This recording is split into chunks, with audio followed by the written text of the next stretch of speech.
आज महाकवि लक्ष्मीप्रसाद देवकोटाको 111औं जन्म जयन्ती।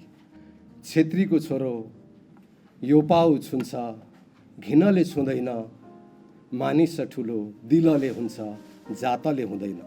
यहाँहरू सबैलाई हार्दिक अभिवादन। मानव अधिकार तथा शान्ति समाजको तर्फबाट यो उद्घोषक कृष्ण कणेलको। हामी मानव अधिकार तथा शान्ति समाजले यो वर्षदेखि प्रारम्भ गर्दैछ देशका विभिन्न भागमा रहेका कवि, लेखक, कलाकारहरूलाई सम्मान गर्ने प्रयत्न हामी गर्दैछौँ। त्यो प्रयास स्वरूप आजको यो पहिलो प्रयास हो, यो वर्षको हाम्रो पहिलो प्रयास हो। हामीले काठमाडौँमा 6 जना स्रष्टाहरूलाई सम्मान गर्दैछौँ। यसै गरी आजै नवलपुर, दाङ, धनगढी र पर्सामा पनि बाँकी स्रष्टाहरूलाई मानव अधिकार तथा शान्ति समाजले ती स्थानहरूमा सम्मान गर्दैछ। ज्ञान भूमि शान्ति भूमि तराई पहाड हिमाल अखण्ड यो प्यारो हाम्रो मातृभूमि नेपाल। बहु जाति भाषा धर्म संस्कृति छ विशाल, अग्रगामी राष्ट्र हाम्रो जय जय नेपाल। शान्ति समाजद्वारा स्थापित स्रष्टा सम्मान पुरस्कार अर्पण कार्यक्रम आज एक साथ दाङ, वीरगञ्ज, धनगढी र नवलपुरमा समेत आयोजना भइरहेको छ। प्रत्येक वर्ष उत्सवका रूपमा यो अभियान निरन्तर रहनेछ। पुनः एकपटक सबैलाई हार्दिक स्वागत गर्दै बिदा चाहन्छु। धन्यवाद। म उहाँलाई स्वागतका साथसाथै म आफ्नो भनाइलाई पनि मानवाधिकारका शान्ति, अहिंसा, लोकतन्त्र र मानवाधिकारका पक्षमा हाम्रा विभिन्न कार्यक्रमहरूमध्ये एउटा देशलाई नै जोड्ने कार्यक्रमको रूपमा साहित्यिक कार्यक्रम बनिरहेको छ र खास गरी 62-63 सालको आन्दोलनमा पनि स्रष्टाहरूले आम नागरिकहरूलाई मानवाधिकार बहालीको लागि, गणतन्त्र स्थापनाको लागि, दण्डहीनता अन्त्यको लागि जुन आवाज साहित्यिक फाँटबाट गुन्जियो त्यो अनुकरणीय थियो। त्यसैलाई हामीले एउटा सम्मानका रूपमा एउटा साहित्यिक कार्यक्रमको प्रारम्भ गऱ्यौँ र यो शुभारम्भ हुँदाको अवसरमै हामीले 7वटा प्रदेशका जातीय, लैङ्गिक र अनेक क्षेत्रलाई समेटेर अत्यन्त समावेशी र एउटा प्रतिनिधिमूलक ढङ्गले केही गर्न सकिन्छ भन्ने एउटा प्रयत्न गऱ्यौँ। आदरणीय स्रष्टाहरू जसले मुलुकको परिवर्तनको लागि ठुलो योगदान गर्नुभएको छ, साहित्यिक क्षेत्रमा ठुलो योगदान गर्नुभएको छ, भाषिक र त्यसले मुलुकको समग्र मानवाधिकारको क्षेत्रमा जुन योगदान पुगेको छ र यहाँहरूले जुन ग्रहण गरिदिनु भयो, म त्यसका लागि पनि यहाँ सबैलाई फेरि एकचोटि एकमुष्ट धन्यवाद पनि ज्ञापन गर्न चाहन्छु, बधाई पनि ज्ञापन गर्न चाहन्छु र आगामी दिनमा यहाँहरूको रचना अझ उत्कृष्ट आओस्, नेपाली साहित्य र नेपाली समाजले योगदान पाइरहोस्। सुस्वास्थ्य र दीर्घायुको पनि हार्दिक कामना गर्न चाहन्छु।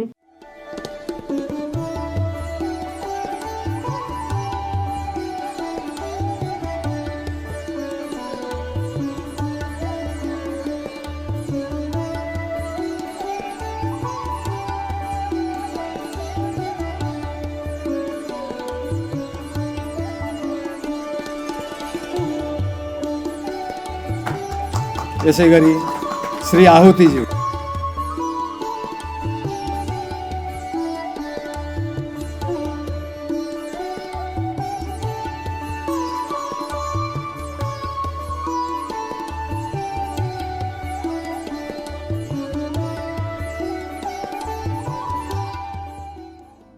यो फ्रेममा राखेको एउटा सुन्दर सम्मान पत्र र आज लक्ष्मी पूजा एउटा सानो थैली पनि छ।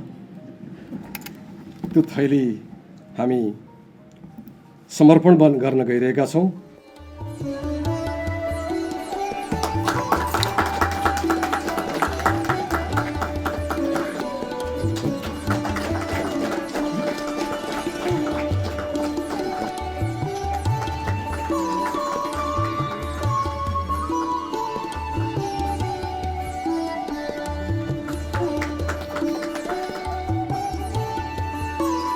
भूमि प्रसाद बरा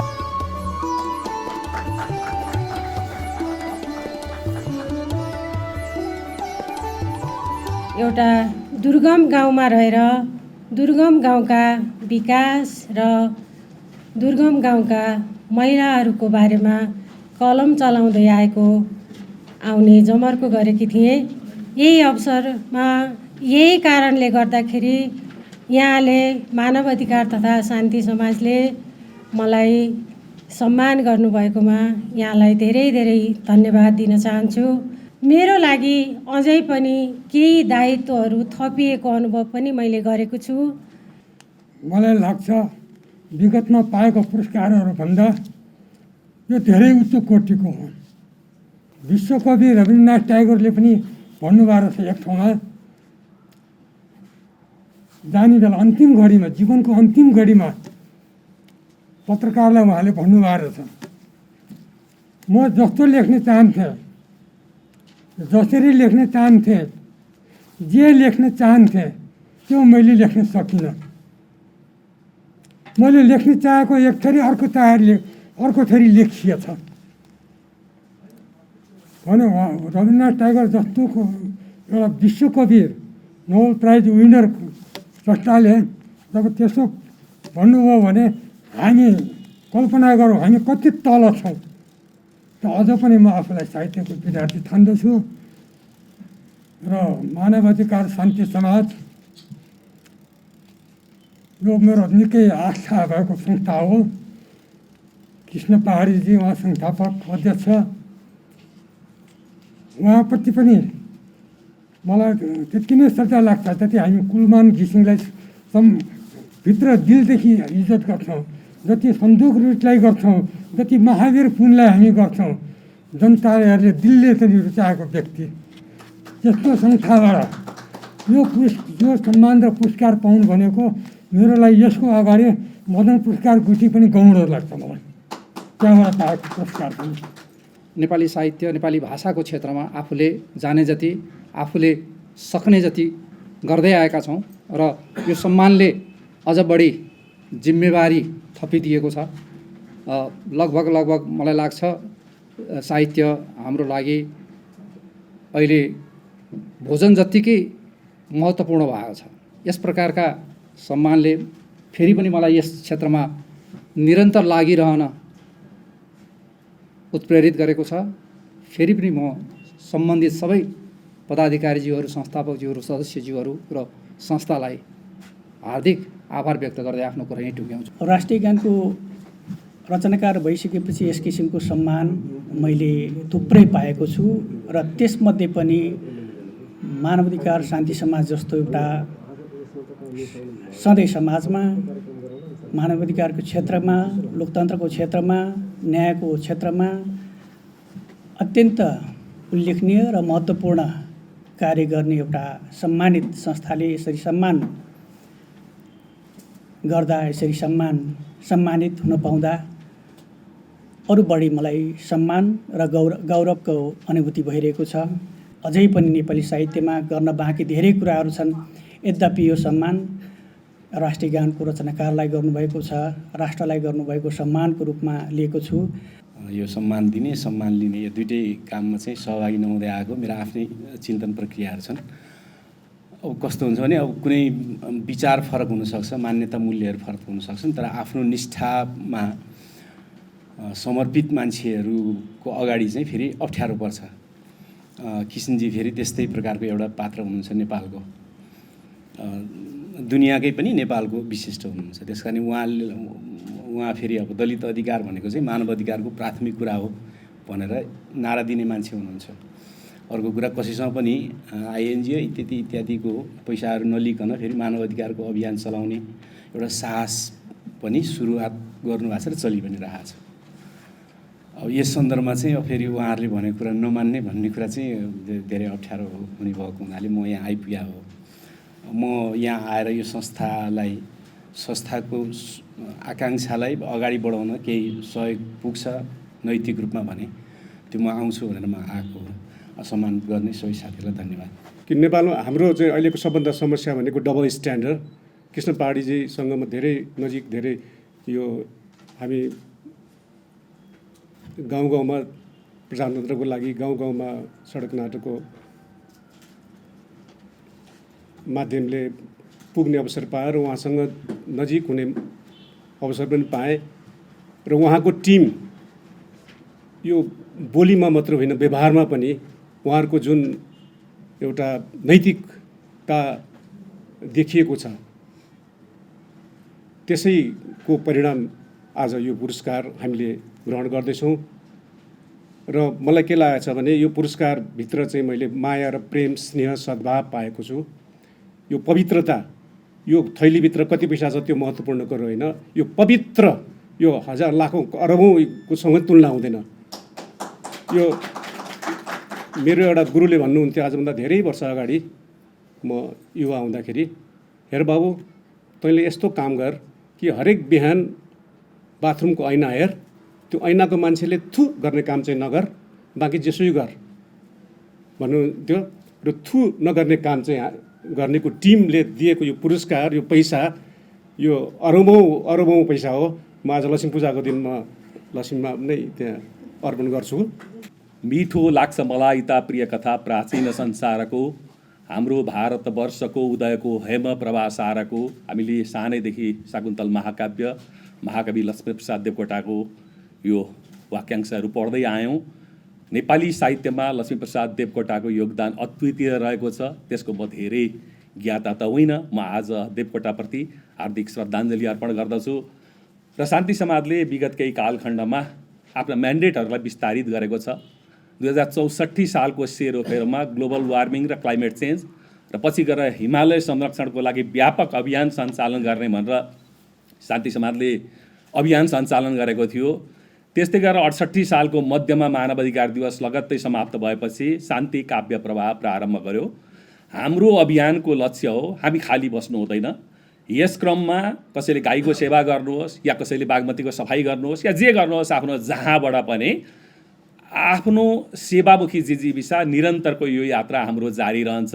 त्यसले हामीले साहित्यको आराधन भन्ने अभियानको क्रममा काव्य प्रवाह सञ्चालन गऱ्यौँ। नेपाली प्रेसहरू हाम्रो फोस्रो भाषण कहिलेकाहीँ ज्यादा छाप्नुहुन्छ, तर साहित्यको समाचार छाप्नुहुन्न। मैले धेरै पत्रकार मित्रहरूसँग कुरा गरेँ, अहिले उहाँहरूले धेरै परिवर्तन गरिसक्नु भएको छ र हाम्रो चाहिँ लक्ष्य हो जीवनको हरेक क्षेत्रमा हामी जहाँ जहाँ अभियान सञ्चालन गर्छौँ त्यहाँ साहित्यको आराधन र चाहिँ स्रष्टाको सम्मान केन्द्रबिन्दुमा रहनुपर्छ। त्यही अभियानको तहतमा 11वटा पुरस्कारहरू गत वर्ष स्थापना भए। म सबै दाता परिवारलाई पनि हार्दिक धन्यवाद ज्ञापन गर्न चाहन्छु। मसँग भन्ने धेरै शब्दहरू छैन। म पुनश्च पुरस्कृत स्रष्टाहरू, सम्मानित स्रष्टाहरूप्रति आभार व्यक्त गर्दछु। आफ्नै सिर्जना भएको हुनाले उहाँहरूलाई एउटा स्रष्टाको रूपमा सम्मानित गरिन्छ। त्यसो भएको हुनाले यो यस्ता सिर्जनाहरू जसले यो समाज बोल्छ र समाज पनि दुई तरिकाले बोल्दो रहेछ। जति बेला अलि परिवर्तनको लागि, व्यवस्थाकै परिवर्तनको लागि लडिरहेको हुन्छ, त्यति बेला सिर्जनाहरू अलिअलि ग्लोरिफाई चाहिँ त्यतिखेर डेटको पनि ग्लोरिफाई हुनसक्छ। त्यति बेला क्रान्ति, लडाइँ, मार्ने कुराको पनि ग्लोरिफाई हुनसक्छ। अर्थात् हाम्रा सिर्जनाहरू त्योसँग केन्द्रित भएर पनि हुन सक्छन्। तर जहिले पनि सिर्जना चाहिँ तपाईँ जीवनकै ग्लोरिफाई गर्ने सिर्जना नै कालजयी हुँदो रहेछ। त्यसैले मानवाधिकार तथा शान्ति समाजले लाइफकै ग्लोरिफाई गर्छ र यो समाजले त्यसैले नै यस्तै सिर्जनाहरू जसले यो जीवनलाई एउटा चाहिँ वास्तवमा जुन पाएको जीवन र यो जीवनभित्र रहेका हाम्रा चाहिँ सबै चिजहरूलाई ग्लोरिफाई गरिरहेको छ र ती चिजहरूलाई ग्लोरिफाई गर्ने हाम्रा स्रष्टाहरूलाई सम्मानित गर्नुभएको छ। म सम्मानित सम्पूर्ण व्यक्तित्वहरूलाई म धेरै धन्यवाद पनि दिन चाहन्छु, उहाँहरूलाई हार्दिक बधाई पनि दिन चाहन्छु। मानवाधिकार शान्ति समाजले आफ्नो नामसँग जोडिएको मानवाधिकार र शान्ति यो नामसँग जोडिएकोसँग मेल खाने गरिकन यसको परिभाषालाई कहिले पनि साँगुरो बनाउने प्रयत्न गरेन। यसको परिभाषालाई व्यापक र फराकिलो बनाउने जहिले पनि प्रयास गर्यो। अघि नै आउती दाइले चर्चा गर्नुभयो दलित अधिकार मानवाधिकारको प्रारम्भिक पक्ष हो भन्ने विषयदेखि लिएर है कृष्ण पहाडीले भन्नुभएको जस्तो आजको दिनमा जलवायुको परिवर्तन कसरी मानवाधिकारसँग जोडिएको विषय हो भन्ने सम्मदेखि केही समय अगाडि हामी गुणस्तरीय स्वास्थ्य कसरी एउटा नागरिकको मौलिक हक हो भनेर संविधानमा लेखियो तर त्यसको अभ्यास गर्ने कुराको सन्दर्भमा कति धेरै सङ्कुचनहरू छन्, सङ्कीर्णताहरू छन्, हाम्रो बुझाइमा कति दोषहरू छ भन्ने बारेमा लामो चर्चा गरेर हामी सँगै के आन्दोलनको कामहरू प्रारम्भ पनि गऱ्यौँ। अहिले यो कोरोनाको कहरले गर्दा कतिपय कुराहरू प्रभावित भएको छ। यो सबै कुरामा एक ठाउँ राखेर हेऱ्यौँ भने मानवाधिकार शान्ति समाजले निरन्तर रूपमा मानवाधिकारको शान्तिको परिभाषालाई व्यापक बनाउने प्रयत्न गरेको छ। म स्रष्टा सम्मानलाई पनि यहीसँग जोडिएको एउटा कडीको रूपमा लिन्छु। अघि कुरा पनि भयो यो शान्ति काव्य प्रभाको बारेमा, त्यो सँगसँगै यो स्रष्टा सम्मानको जुन एउटा सङ्कल्प गरेर यहाँ सुरु गर्नुभयो, यसका परिवारका सदस्यहरू सबै धन्यवादको पात्र हुनुहुन्छ। आज हामीले छनौट गरेको यहाँ जति सम्मानित व्यक्तिहरू आज हाम्रो मञ्चमा हुनुहुन्छ, अशेष दाई, आउती दाई, प्रमोद दाई, ज्ञानवकर दाई, व्याकुल माइलाजी, बसन्तीजी लगायत आज उपस्थित हुन नसक्नु भएको यो छनौट आफैले पनि बोल्छ कि यसको पछाडिको के को आधारमा छनौट भयो, अघि उहाँले भने संस्थालाई थाहा। तर यो यहाँभित्र यहाँ मञ्चमा राख्नु भएको जति पनि यहाँ आज सम्मानित स्रष्टाहरू हुनुहुन्छ वा उपस्थित हुन नसक्नु भएको स्रष्टाहरू हुनुहुन्छ, उहाँहरूको नाम हामी सर यहाँ आयौँ, पढ्यौँ। यो आफैले पनि मानवाधिकार शान्ति समाजले नै यस्तो साहित्यकारहरू वा स्रष्टाहरूलाई एक ठाउँमा जुटाउन सक्दछ। छनौटको यसको आधारसँग जोडिएको भनेको यो संस्थाको जुन चरित्र छ त्यहीसँग मेल खाने, जीवनमा पनि त्यहीसँग आफ्नो ढङ्गबाट प्रयत्न गरिराख्नु भएको साहित्यकारहरूलाई आज स्रष्टाहरूलाई आज तपाईँहरूले एक ठाउँ राख्नुभएको छ। मैले यसरी बुझ्दछु यो साहित्यका निम्ति साधना चाहिन्छ र साधनासँग ऊर्जा जोडिएको हुन्छ र त्यो ऊर्जाले नै हो कि हाम्रो समाजलाई कहीँ न कहीँ त्यसलाई सकारात्मकता दिइरहेको हुन्छ। राजनीतिले कहिलेकाहीँ हामी समाजलाई एउटा जमेको पोखरी जस्तो बनाइदिएका हुन्छौँ। यहाँ साहित्य छ, साधना छ, सृजना छ, स्रष्टाहरू हुनुहुन्छ र यो बगेको नदी जस्तो भइरहेको हुन्छ। केही न केही कुराहरू त्यसले जीवन पाइरहेको हुन्छ। यो जीवन पाउने क्रममा शेरबहादुर मान्य शेरबहादुर तामाङले भन्नुभयो, म खालि यो एउटा सन्दर्भ चलेको बेलामा यति नै कुरा राखेर टुङ्ग्याउनु पनि चाहन्छु कि हामीले ग्लोरिफाई पनि गर्नै पर्नेछ। हामीसँग भएका कतिपय कुराहरूको बारेमा यसको ग्लोरिफाई गर्नुपर्नेछ, यसलाई एक्नोलेज गर्नुपर्नेछ, यसका बारेमा नयाँ पुस्ताका साथीहरूलाई अझ बताउनु पर्नेछ। तर सँगसँगै यो मानवाधिकार शान्ति समाजको पनि कर्तव्य हो, हामी राजनीतिकर्मीको कर्तव्य पनि हो, स्रष्टाहरूको पनि कर्तव्य हो। हामीले कतिपय कुराहरूको आत्मभर्सना गर्नुपर्ने पनि छ, कतिपय कुराहरूलाई हामीले त्यसलाई परित्याग गरेर जानुपर्ने पनि छ। हाम्रा कैयन सामाजिक व्यवहारहरू, हाम्रा कैयन रीतिरिवाजका नाममा हाम्रो बिचमा रहेकाहरू, हाम्रो संरचना, कतिपय कट्टरता, कतिपय जब्बर हामीले यसलाई वर्षौँदेखि युगौँदेखि परम्पराका नाममा जोगाएको छ। कतिपय छोड्नुपर्ने कुराहरू पनि छ। ती छोड्नुपर्ने कुराको जसले मानवाधिकारको आधारभूत कुरालाई अगाडि लिएर जाने कुरामा यत्रो ठुलो राजनीतिक सङ्कल्प पछाडि पनि रोकेर राखेको छ, ती कैयन कुरालाई छोडेर जानु पनि पर्नेछ। र त्यो कुराको प्रारम्भ पनि राजनीतिले गरेर हुँदो रहेनछ। त्यसलाई बदल्ने काम पनि कसले मात्र गर्न सक्ने रहेछ भने स्रष्टाले मात्र गर्न सक्ने रहेछ, सृजना गर्न सक्नेले मात्र गर्न सक्नुहुँदो रहेछ, किनकि त्यसको पछाडि साधनाको ताकत हुने रहेछ।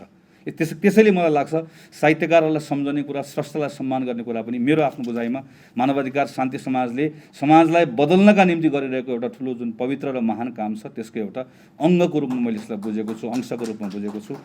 जमिनदारका पुत्र छन् साम्यवादी, छकालो बजारी त झन्डा फिजारी, निजी गोटी चाल नगरी चाहिँ हरा अनौठा, जमाना अनौठा नयाँ आज आयो, निजी गोटी चाला नबन्ने हरायो भनेर चाहिँ नि। अब यो निजी गोटी चाल गर्ने मात्रै रहने, जो सिधा सादा निष्ठा र नैतिकताको राजनीतिमा हिँड्ने मान्छेहरू चाहिँ नि बिलाउँदै जाने यस्तो जमाना आयो भनेर उहाँले चाहिँ त्यस्तो कविता लेखा हुनाले पनि होला सायद मेरा साथीहरू त्यो बेलाको खड्गबहादुरजी, त्यो बेलाको चाहिँ महेश, अनि त्यस्तै नेताहरू चाहिँ जेलमा हामी सबै थियौँ, उहाँहरू चाहिँ नि मन पराउनु हुन्थेन। तर वास्तवमा उहाँ चाहिँ एउटा जनताको भाषा बोल्ने, गरिबको भाषा बोल्ने होइन, त्यो चाहिँ अब कुन मन्दिरमा जान्छौँ यात्री भनेर उहाँले लेख्नुभयो कविता। त्यसकारण चाहिँ लक्ष्मीप्रसाद देवकोटाको आफ्नै नेपालको राजनीतिमा, नेपालको समाजमा, नेपालको चाहिँ हाम्रो चाहिँ परम्परामा एउटा विशिष्ट स्थान छ र त्यस्तो महाकविको जन्म जयन्ती पारेर आज तपाईँहरूले यो स्रष्टा सम्मान जो कार्यक्रम गर्नुभयो यो अत्यन्त सान्दर्भिक कार्यक्रम छ र यो कार्यक्रमले चाहिँ नि निश्चय नै पनि हामी सबैलाई एउटा चाहिँ नि उत्प्रेरणा यसले जागृत गर्नेछ। र म आज लक्ष्मी पूजाको दिनमा महाकवि लक्ष्मीप्रसाद देवकोटाप्रति श्रद्धाञ्जली व्यक्त गर्दै शान्ति समाज तथा मानव अधिकार तथा शान्ति समाजलाई धन्यवाद दिँदै र आज पुरस्कृत हुने, सम्मानित हुने विशिष्ट हाम्रा समाजका प्रतिभाहरू उहाँहरूलाई चाहिँ विशेष चाहिँ शुभकामना र बधाई दिँदै म आजको यो कार्यक्रममा आफूलाई यहाँ चाहिँ उपस्थित भएर बोल्ने मौका दिनुभएकोमा धन्यवाद दिएर आज यहाँ मात्र होइन विभिन्न अन्यत्र 4 ठाउँमा पनि यस्तै किसिमको कार्यक्रम सञ्चालन भइराखेको छ र यो छनौट गर्ने बेलामा हामीलाई केही मुस्किल परेका थिए र यति मात्र होइन हामीसँग 100औं नामहरू विभिन्न क्षेत्रबाट प्राप्त भएर हामीले ती 100औं नामहरूबाट इनामहरू सुरुमा इनामहरू छान्नको लागि हामीले अलिकति ज्यादा मेहनत गर्नु परेकै थियो र जब छानिसकेपछि विभिन्न किसिमका क्रिया प्रतिक्रियाहरू आउने क्रममा कसैले पनि गलत मान्छेहरूको हातमा पर्दैछ है भनेर औँला ठडाउन सकेनन्। म परिनँ, फलानु पनि परेको भए हुन्थ्यो, यसमा 2 जना थप्नु पाएको भए हुन्थ्यो भनेर चाहिँ धेरैतिरबाट आयो। तर गलत मान्छे, यो व्यक्ति चाहिँ गलत भयो भनेर औँला ठडाउन सक्नु भएन। त्यस कारणले पनि हामीहरूले गरेको यो जुन छनौट फेयर रहेछ कि भन्ने हामीले अनुमान लगायौँ र अन्त्यमा कुनै पनि दिन कुनै पनि परिस्थितिमा जस्तोसुकै परिस्थितिमा पनि अथक रूपमा अगाडि बढिरहेका छौँ र अन्त्यमा यहाँ आज यो कार्यक्रम सञ्चालन गर्ने क्रममा विभिन्न क्षेत्रबाट सहयोग गर्नुहुने सबैलाई धन्यवाद